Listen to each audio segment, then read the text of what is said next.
ఇదివరకటి రోజుల్లో చదువుకునే దశలో చదువు సరిగ్గా అబ్బనప్పుడు మాస్టర్ని 2-3 సార్లు అడిగితే నీకు చేతకాయరా నువ్వు దద్దమ్మవి నీలాంటోడికి ఏం చెప్తాము మిగతా వాళ్ళందరికీ అర్థమవుతుంటే నీకెందుకు అర్థం కావట్లేదు అన్నారనుకోండి.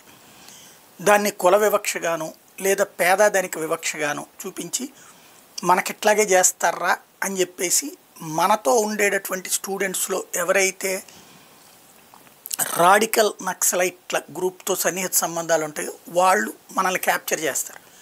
నిదానంగా మనలో స్కూల్ పట్ల ద్వేషం, విద్య పట్ల ద్వేషం, వ్యవస్థ పట్ల ద్వేషం ఇవన్నీ పెంచి తర్వాతనే ఇలాంటి వాళ్ళందరినీ కంట్రోల్ పెట్టాలంటే మనం అన్నలవ్వడమే కరెక్ట్, ఆయుధం చేతిలో ఉంటే ఒక్కొక్క నా కొడుకు మాట వింటాడు అని చెప్పేవాళ్ళు అనమాట. మా చిన్నప్పుడు చూసాం ఇట్లాంటివన్నీ కూడా. అయితే అట్లాంటి ట్రాపుల్లో పడకుండా తప్పించుకున్నాం.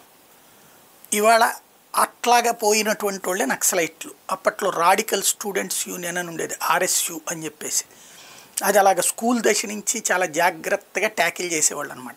ఎవరైతే అందరి చేత అవమానాలు ఇబ్బంది పడుతూ ఉంటారో, చదువు సరిగ్గా రాకనో, ఆర్థికపరమైనటువంటి ఇబ్బందులు, అట్లాంటి వాళ్ళని క్యాప్చర్ చేస్తారు. ఇప్పుడు ఈ సిరాజ్ అనేటటువంటి వాడి ఉదంతం చూస్తుంటే అర్థమవుతుంది ఏంటంటే, చదువుకున్నాడు మంచిగానే, పోలీస్ అవ్వాలనుకున్నాడు, అవ్వలేకపోయాడు, ఏదో ఉద్యోగాని కోసమని పోయాడు హైదరాబాదు, అవ్వలేదు. అక్కడ మత పిచ్చరేగింది. నువ్వు ముస్లిం కాబట్టినే నీకు ఉద్యోగం రావట్లేదు అని అవతలోడు చెప్పాడు. ఇతను నమ్మేశాడు. వీళ్ళ నాన్న ముస్లిమే, మరి ఆయన ఏఎస్ఐ అయ్యాడు. వీళ్ళ సోదరుడు ముస్లిమే, ఆయన హెడ్ కానిస్టేబుల్ అయ్యాడు. మరి మా బ్రదర్స్కి వచ్చినప్పుడు నాకేంటి అంటే నాలో ఏదో లోపం ఉంది, లేదా వాళ్ళ కాంపిటీషన్ ఎక్కువ ఉంది అనుకోవాలి కదా. లేదు, దేశం మీద పగ పెంచుకున్నాడు, కోపం పెంచుకున్నాడు, దేశాన్ని నాశనం చేయాలనుకున్నాడు. కానీ ఇక్కడ తను చేసిన తప్పు 20 మందితో ఏకంగా దేశవ్యాప్తంగా మానవ బాంబుల్ని తయారు చేసి అల్లకల్లోలం సృష్టించాలనుకోవడం ఒక ఎత్తు అయితే, తన కుటుంబం గురించి ఆలోచన కూడా లేదు. ఇవాళ ఇప్పుడు ఈ దేశద్రోహం మూలంగా తన కుటుంబం రోడ్డు మీద పరుగు పోవట్లేదా?